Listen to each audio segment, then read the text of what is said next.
back live with Chris Kenny. Many of you would have caught up with the story that's been unfolding in recent weeks about Professor Peter Reid, who's a scientist with the James Cook University up there in Queensland, who's taken a counter view to many of his colleagues when it comes to the climate change and the impact on the Great Barrier Reef. For his trouble, he's been kicked out of his job. He's been dismissed from the university, and there is a battle royal about to occur in the courts as a result of all that. He joins me via Skype from Townsville now. Thanks for joining us, Peter.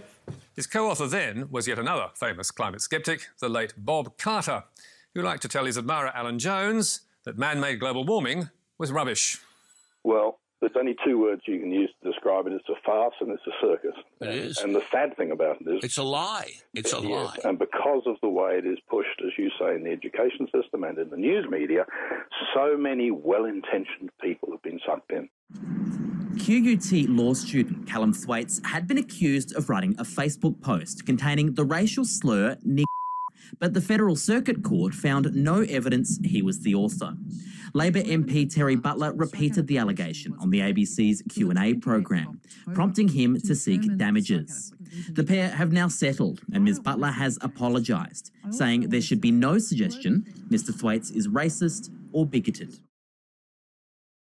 Well, I was in the garden this morning, had fresh picked lemons in my hands, when a friend rang, Tim Blair, and said, "Bill Leak is dead.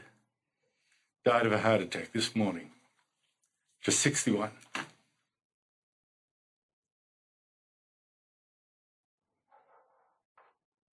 This show is dedicated to him, to one of Australia's most brilliant cartoonists, and without a doubt, its bravest.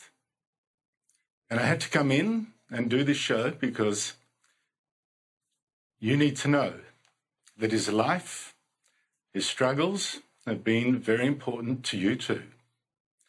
You need to know that you today have lost someone who fought so hard to defend something being taken from us all.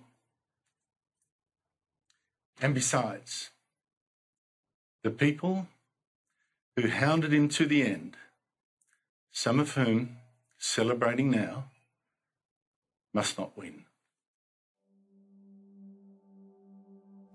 My life changed when I found out there was a complaint against me in the Australian Human Rights Commission because I couldn't think about anything else. It came out of the blue at the end of a day. 5 o'clock in the afternoon, I get this email. And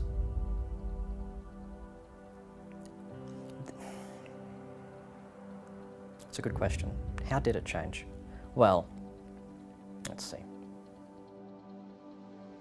My dad was Bill Leak, and he was one of Australia's greatest artists and cartoonists, illustrators, and in the last few years of his life, he found himself embroiled in a number of situations where his right to express his opinions and his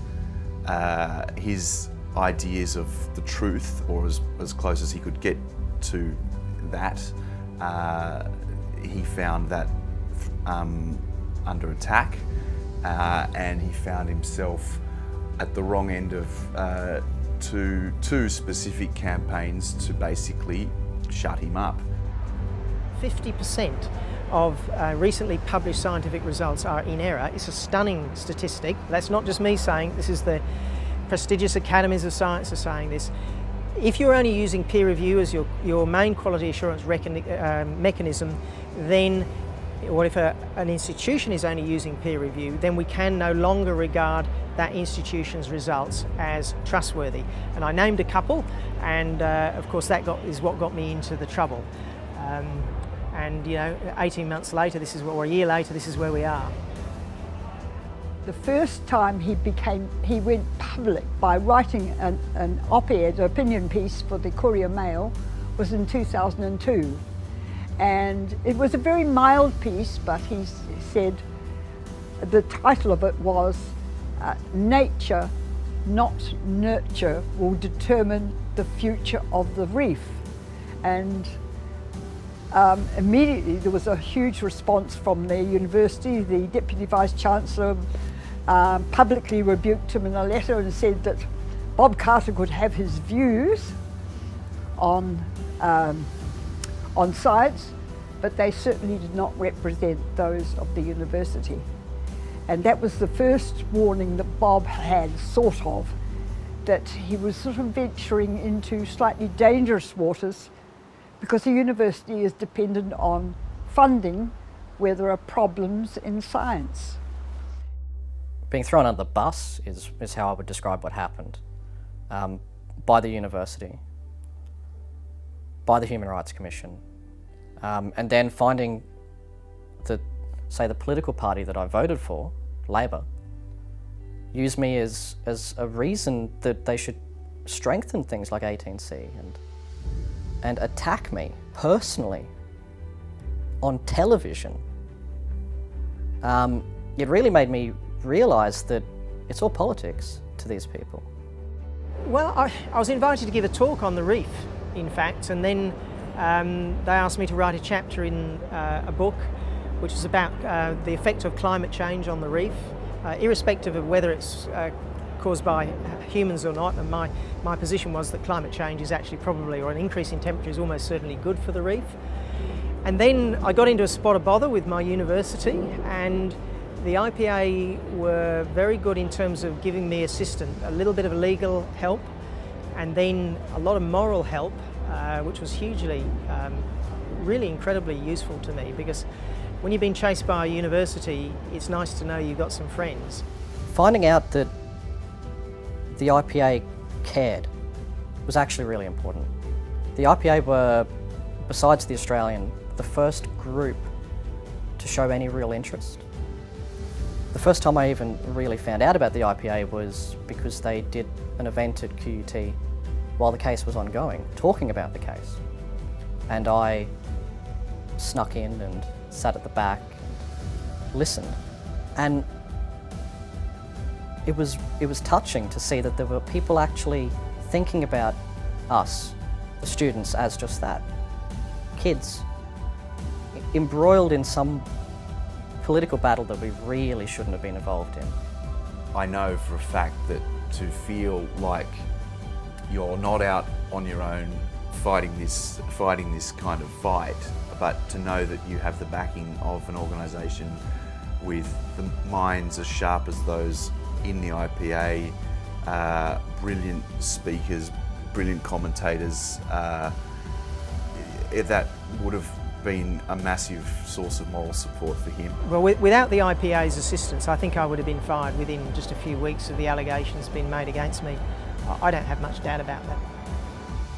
But the IPA were essential when Bob had no choice but to leave the university. He resigned from the university. He was an adjunct professor for 3 years, and then the university did not want to know anything about him.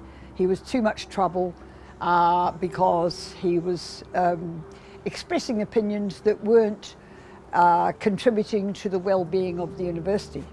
We got a phone call from the lawyer, and then after that I said, during conversation I said to Bill, ask him, you know, whoever said something bad to you, we're gonna sue them one by one. And then the lawyer said, you know, if you have time and you have money. And after that we said, no, we don't. So we forget all that.